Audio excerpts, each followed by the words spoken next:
Sinupalpal naman ni Mayor Magalong itong si Secretary Bunuan ng DPWH na matagal na pala niyang pinakiusapan na imbestigahan ang mga maanomalyang proyekto sa ilalim ng kanyang ahensya.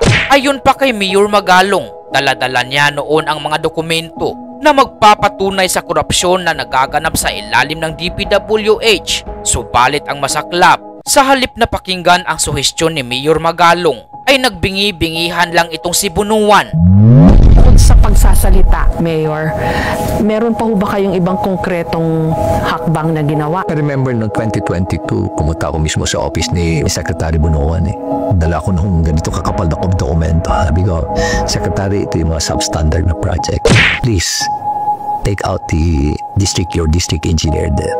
Kasi ilang beses ko na siya sinabihan, wala pa rin. Hindi natanggal po. Sa awa ng Diyos, wala nangyari. At ngayong nagkabistuhan na, tsaka pa lamang nagsagawa itong si Bunuan ng imbestigasyon.